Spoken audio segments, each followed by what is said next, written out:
vous vous lancez dans la lecture audio de l'analyse littéraire de Allah n'est pas obligé, célèbre ouvrage de Amadou Kourouma.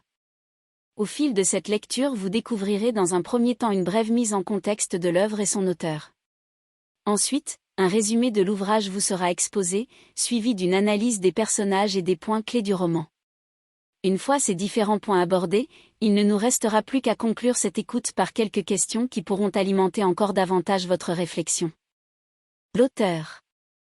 Écrivain ivoirien né à Boundiali, Amadou Kourouma connaît la colonisation française et est d'ailleurs réquisitionné comme tirailleur pendant la guerre d'Indochine 1940 à 1954. S'opposant au régime corrompu du gouvernement ivoirien après son indépendance 1960, il est emprisonné à plusieurs reprises et est contraint de s'exiler dans d'autres pays d'Afrique avant de s'installer en France en 2000. Dès sa parution en 1968, son premier roman, Les Soleils des Indépendances, est considéré comme un véritable chef-d'œuvre. Il est l'auteur de nombreux autres ouvrages dont Allah n'est pas obligé, pour lequel il est récompensé par le prix Renaudot en 2000, il en est le premier lauréat ivoirien de l'histoire. La même année, ce roman lui vaut aussi le prix Goncourt des lycéens ainsi que le prestigieux Grand Prix Jean Giono pour l'ensemble de son œuvre. Après sa disparition, le Salon du Livre de Genève a créé en son honneur le prix Amadou Kourouma, qui récompense depuis 2004 les ouvrages consacrés à l'Afrique noire. L'œuvre. Publié en 2000, Allah n'est pas obligé raconte l'enfance de Birahima, un garçon devenu soldat pour survivre dans une Afrique de l'Ouest ravagée par les guerres tribales. Avec son langage d'enfant qu'il enrichit tout de même à l'aide de plusieurs dictionnaires, le narrateur raconte sa vie de damné, une vie qu'il n'a pas choisie. L'objectif évident de l'écrivain est de dénoncer les guerres et de faire état de cette violence qui ravage le continent subsaharien et qui mène à la décomposition de ses structures culturelles et traditionnelles, dans un récit mêlant fiction et authenticité.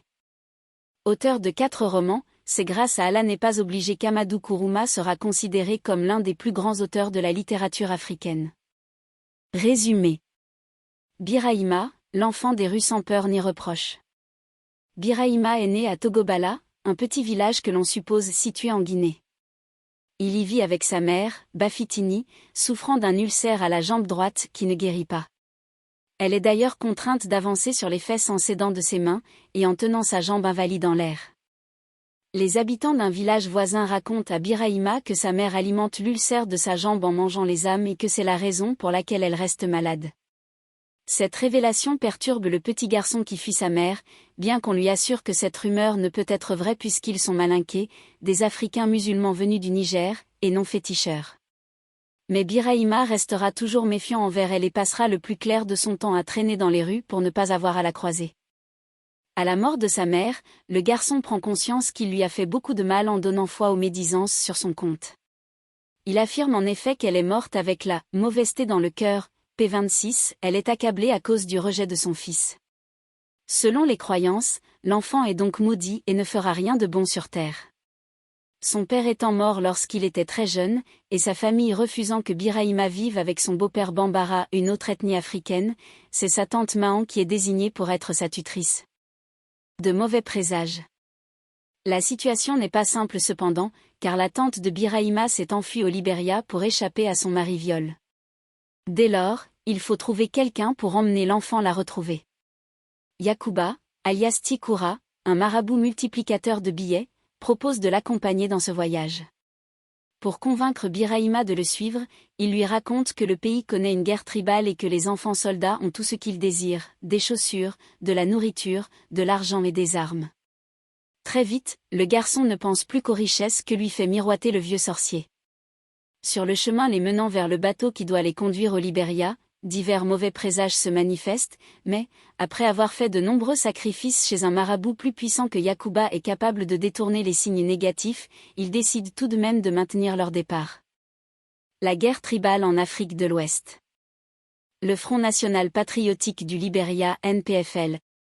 Tandis que le convoi d'autobus dans lequel il se trouve pour passer la frontière et entrer au Libéria est en route, un enfant soldat, le capitaine Kidd, apparaît en travers de son chemin. Le motard qui se trouve en tête du convoi l'abat sans autre forme de procès. C'est alors que se dévoile un groupe considérable de soldats, ils dépouillent et dénudent l'ensemble du convoi. Leur chef est Papa le Bon, le responsable aux frontières qui encaisse les taxes des douanes à Zorzor, petit village de la frontière, sous l'autorité de Taylor. Nous espérons que vous avez apprécié cet aperçu. Pour continuer à écouter ce livre audio sur Google Play Livres, utilisez le lien dans la description de la vidéo.